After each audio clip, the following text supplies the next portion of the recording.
of the street. So in this area over here, there aren't really any residences. We only have a church up here and then some commercial areas down here. So we started the measures further in where the residences are. So we have two sets of cushions that are about 400 feet apart. And then this area here, there's some winding turns and some hills. And so the hills were too steep for us to safely put cushions on. We don't want to put them on a grade that's greater than 8%. And along your street, there are hills that have grades of up to 13%. So we had to avoid those with our cushions.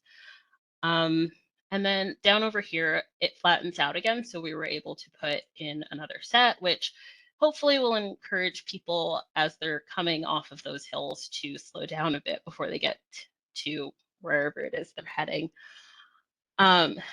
So that's the concept that we have. Does anybody have any questions or comments? I do. This is Jonathan Moore. Hello. Hello. So the hill that you just pointed to that you said is like, I think 15 or 18%. Are there any solutions that are advisable to use on a hill, or is there just nothing that can be done about the hill? Because the hill is definitely a bigger problem area because there's also nowhere for pedestrians to go off of the road to avoid cars because it's a steep embankment. So and people are going faster because it's a downhill. So this seems a little counterintuitive. To me, the solution would be a sidewalk there, but I realize that's quite costly and intensive to build. But are there any other solutions?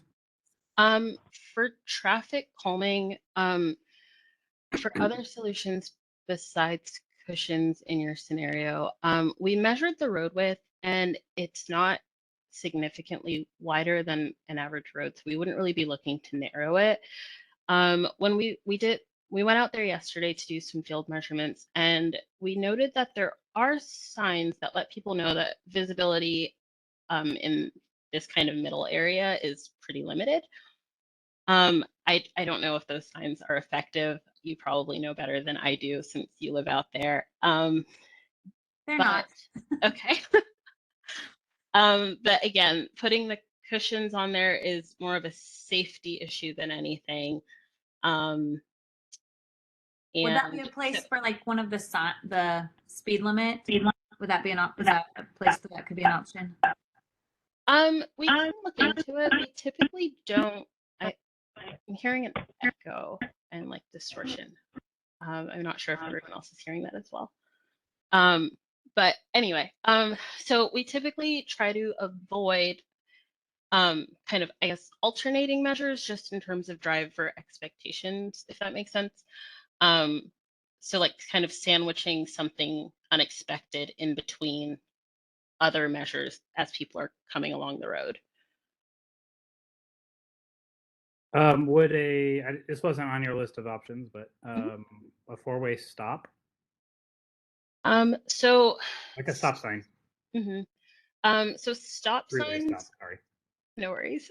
So stop signs are they're traffic control devices. So we put stop signs in the same way that, or in a similar way to how we put stop lights in, if that makes sense, where we don't use them for traffic calming. Those are installed based on things like volume and sight distance and things of that nature.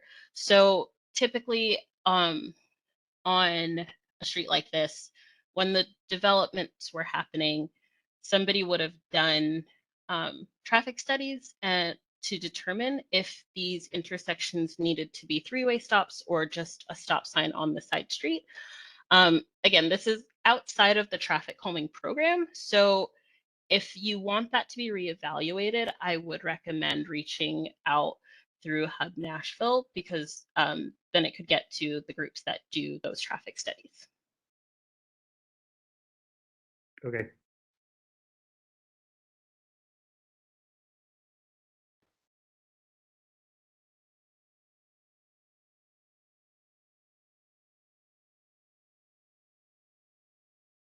Do we have any other questions?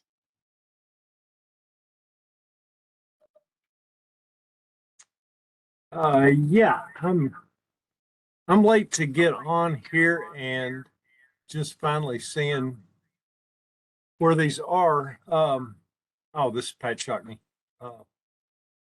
The last set coming Yeah. from Murfreesboro Road. Do you have an address where that is close to, or? I can give you that in 2 seconds.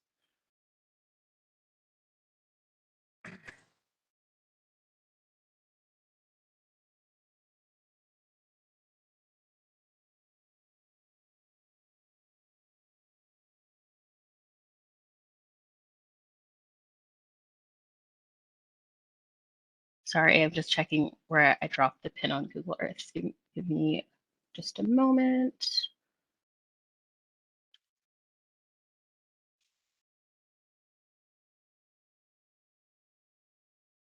Okay, so it's a little bit south of 401, so kind of, I guess, the southwestern edge of 401 Foothill Drive, towards, I guess, between 401 and 403 or 5 Foothill Drive. So this first house here, it's the first one kind of off of this intersection with Haven Hill. So it's at kind of between these two properties.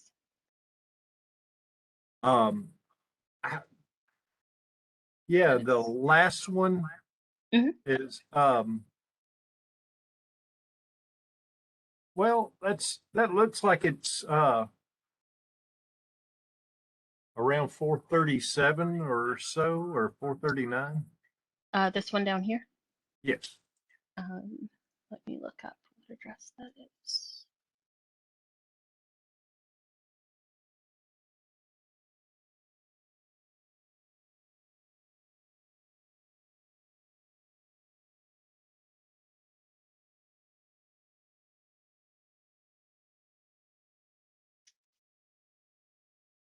So it's right in front of 444.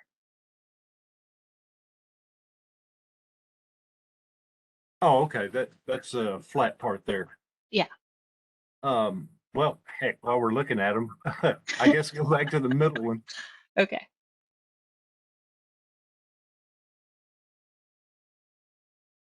Actually, I had drawn out my own plan, and I had the first one and the second one I had at about 418, and then the last one at about 436.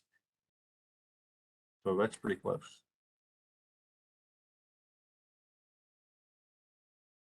I think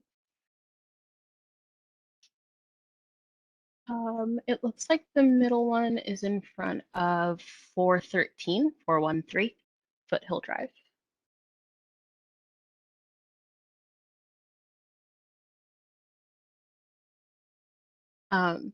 So while we have residents on the line, I did want to ask,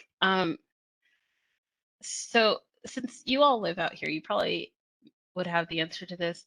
This appears to be a dead-end street. So I guess, to be candid, where are people speeding to?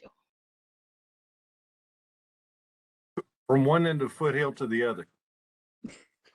Yeah, if you could tell us that, that would be good. Is there something here at the end of the street that like attracts people, or are people just in a hurry to get home? It's all residential and it's bad habits.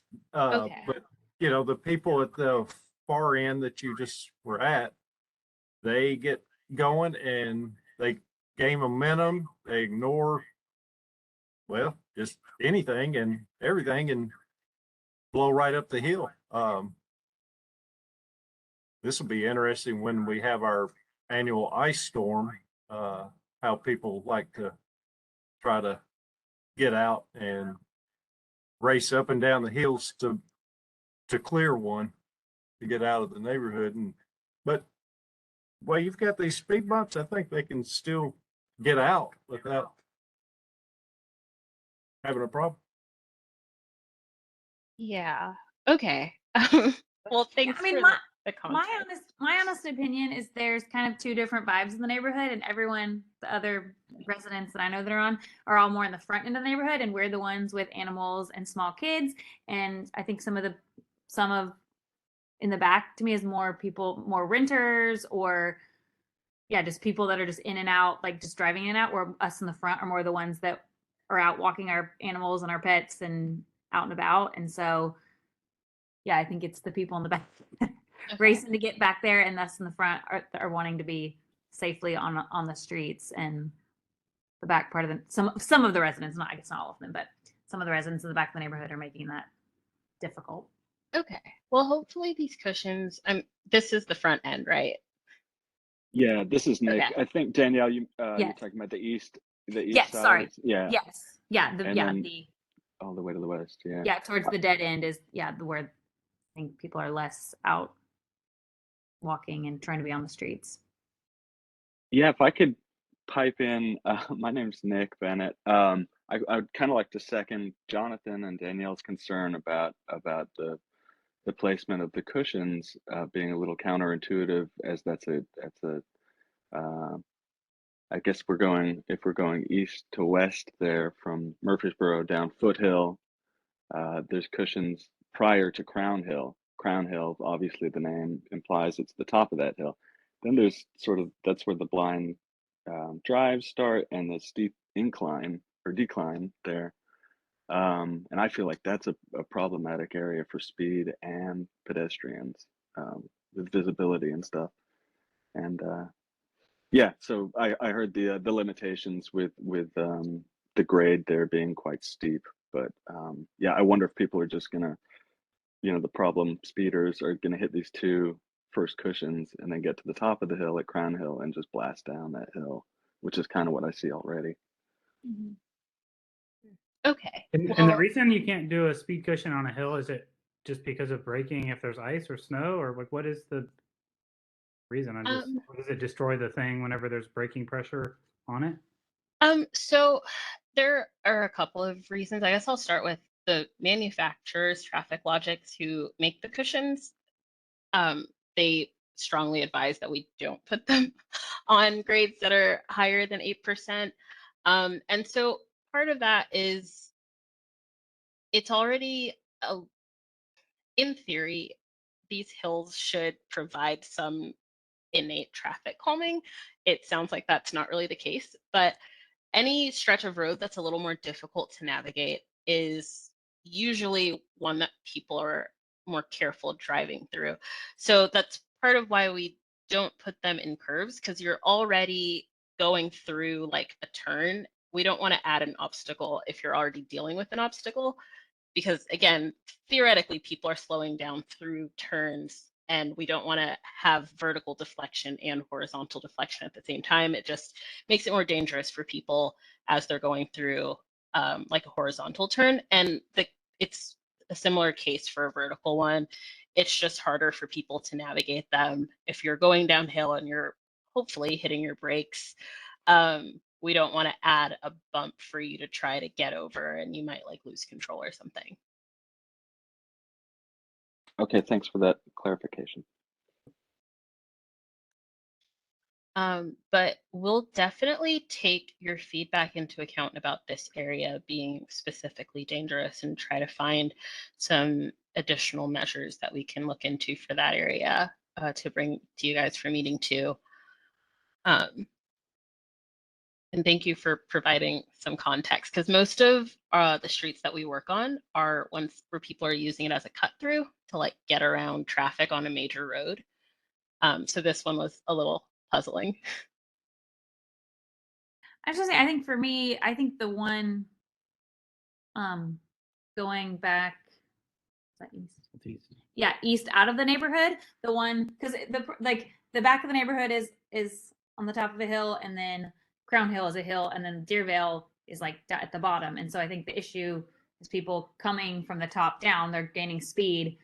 So I think the traffic calmers, yeah, going east back out of the neighborhood will help people going fast coming down. But to me, yeah, I guess the bigger problem of the two is coming down Foothill, which now people just race down, like go down that straightaway, and then they're just gain speed as they go down Foothill. So hopefully, I guess the cushions will help maybe on that straightaway, and we'll be going slower going down there. But Who do we who is it's I know it's not you guys, but like for sidewalks, Mhm. is that Hub? Is that everything we put on Hub Nashville, or is that So sidewalks, you can put them into Hub Nashville. You can also reach out to, where's that slide? Wait, I passed it. Oh, you can also reach out to Anna Dearman, the walking and biking manager at NDOT. okay? I appoint Nick, neighborhood. and Thanks, I'm on it. on that note, I don't know if you're the correct person to talk to, but I noticed like there's two other points in this process that we're supposed to get mailers. And I know Pat, who spoke earlier, he got one, but I think Nick didn't get one. I know we didn't get a mailer. And I think a few of our other neighbors we didn't talk, are friends with also didn't receive mailers. So I don't know if that's something we need to reach out to, or if there's something you can reach out to Yeah, just that's actually especially if there's the next voting slide. and more meetings. Yeah. I'm a little disappointed in the turnout tonight, and I'm wondering, how many people weren't able to make it, or also just didn't even know that it was happening tonight because they just didn't get a mailer. Yeah, so this is Okay. Oh, the footprint of where these mailers get sent out. So basically, Okay. any property that touches Foothill Drive is going to get a Okay. mailer, and it will be voting on the measures. Okay. So you're saying we're one house in on Crown Hill. Okay, so like that's one why of we these. didn't get it. Yeah. Yeah. So just so the you're- properties that touch Foothill Drive. why is that? Because you still, even though you don't touch it, you drive through it. So Yeah, why like- wouldn't you include? I guess to make a long story short, because it's a slippery slope, it's kind of a where does it end sort of question. If you know, the people on Hollydale Drive, for example, they're on a cul-de-sac, so the thought might be they should get a vote too. But then what about the people on Giant Oak? And then what about the people on Deervale? And then it becomes everybody in the general vicinity votes on this. So we limit it to the streets that the properties that touch a street, and that just it keeps things controlled, because again, there are a lot of different neighborhoods that have different setups. There are some where they're kind of not just one street on a cul-de-sac. There are the ones where there are subdivisions, and so you end up with a ton of streets and a ton of homes that aren't necessarily going to be affected by the dangerous street in the same way. So if you live back here on Hollydale Drive, your kids can play over here at the end of the cul-de-sac, and they're not really facing the speeders on Foothill Drive. So we try to keep it limited to the people who are most affected. When voting works, is it based on, is there a minimum like quorum sort of to? There is not. So if one person gets it, it'll be Mr. Pat. If I'm actually on Hollydale. I shouldn't even gotten one. Oh, okay. Well, in fact, this meeting is only involved people that don't live. They don't. Yeah. I know. That's what I'm saying. That's all the we just people need to that get walk, one person to vote, and we'll get 100%. Yes. Well, also I see like Hiller, which is on the bottom big property. That's commercial, and then the other one on the top is the church. So those will also. No, they won't be voting. This was just Okay. kind of a visual to show the extent. So this is what we use to pull the ownership records for the properties. And then we go through the list and we weed out commercial properties, churches. Basically, only residences get a vote. Okay. And I when you should say note that, residences, are you talking owners, homeowners only? yep, that was actually my next point.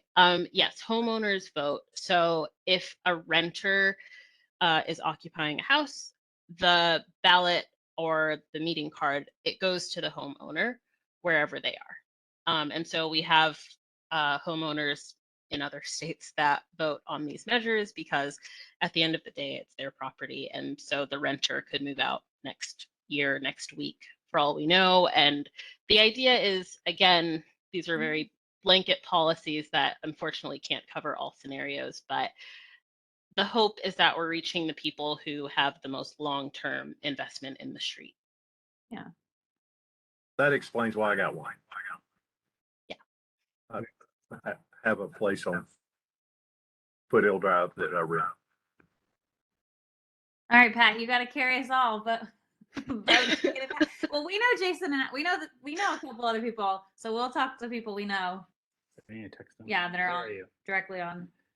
Yeah. Foothill. Can I ask another question? Of course. WSMV, what are you doing here?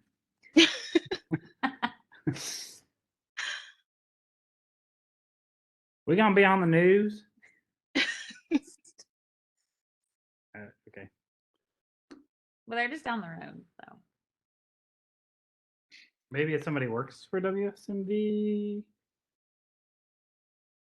What's the name of it? That I'm not sure of.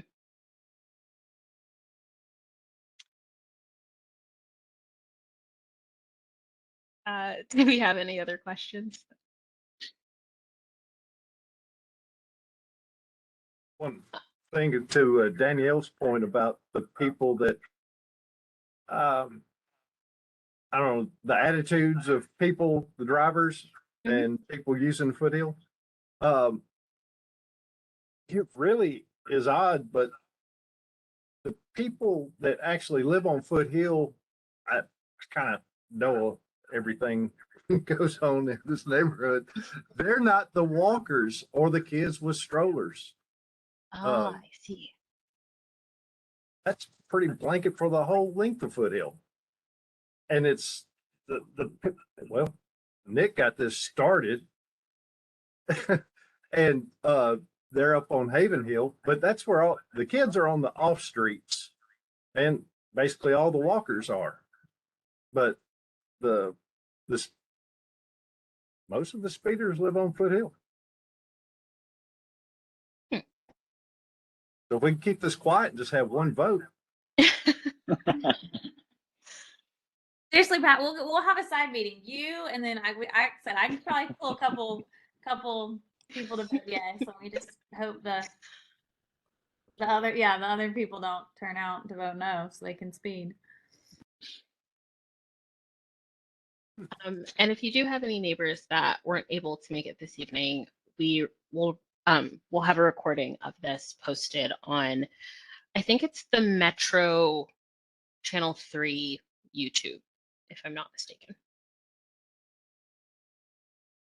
And then when the plans are done and voting starts, the plans will be available online for anyone who can't make it to meeting 2. They'll be able to look at a PDF online and flip through the sheets. On the far west, the last one of the speed humps on Foothill, and you were talking about the grade, and this might help it. If it was backed up, moved east a couple of houses, and it tightens up that range, and even the second one was moved a little bit closer to the hill. I'm sorry, are you talking about these two? Well, the middle one and the far left one. Okay. If they were kind of just barely moved closer to each other, I think you might enhance the slowing on Foothill coming and going. But these things are going to help a lot anyway. But yeah, we can look into that. And that's the hope, that like, even if they're not like on the hills, people have less time to accelerate before they hit the hills. So hopefully they're not going to be flooring it in the couple hundred feet between the cushions and the hills. Again, I don't know your neighbors. Maybe they will be. But again, we can look into some measures in between here and see if we can come up with anything. But if not, we do feel pretty good about these cushions being able to help with some of the speeding. And we can look into the placement of these to see if we can scooch them a little bit before we hit grades that are too steep.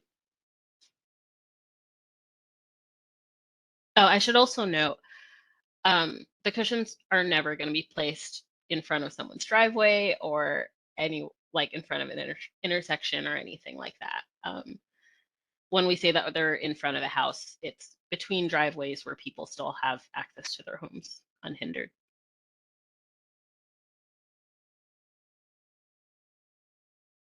Also, what is the timeline? Like, so if we do if things go smoothly and everybody, gets passed, like, I guess how long after it gets passed or from this point, like, what's the approximate timeline of if it all gets approved, when would these actually be installed in the neighborhood?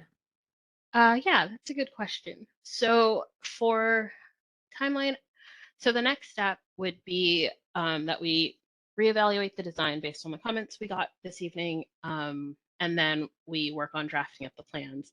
So that usually takes a few weeks to get the plans completed and ready for meeting 2.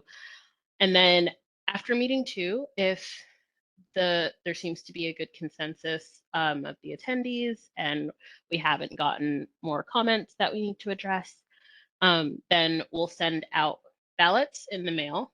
And once the ballots are sent out, there's a 6-week voting period. And so after those 6 weeks, we tally the votes. And if you hit 66%, then we would order the materials and go to construction. That has been taking about 6 to 8 weeks, just getting the materials in and getting it on the schedule to be put out and constructed. So in total, we're looking at a few more months, I guess, long story short.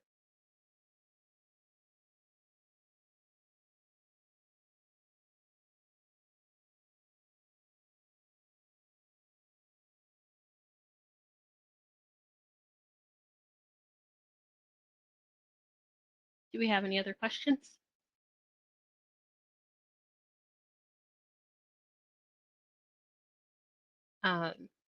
If anybody thinks of any, shower thoughts or anything, you come up with a question or a comment, feel free to reach out to me. My name is Jara Fowl. I'm the project engineer for you guys. This is my email address, or Gil Thomas. He's the program manager for the traffic calming program, and this is his email address. You can reach out to both of us or either of us. It works either way.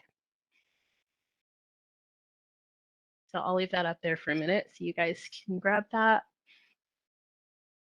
Yeah, I just want to say thanks for your time and for picking our neighborhood, and taking the time to do the study and hopefully slow people down. Well, thank you guys for coming out. Well, I guess not coming out physically, but you know what I mean.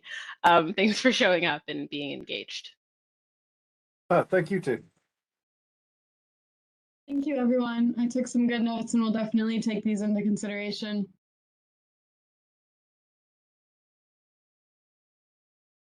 All right. If there's nothing else, have a good night, everyone. Bye. Hi, everyone. Bye. Bye.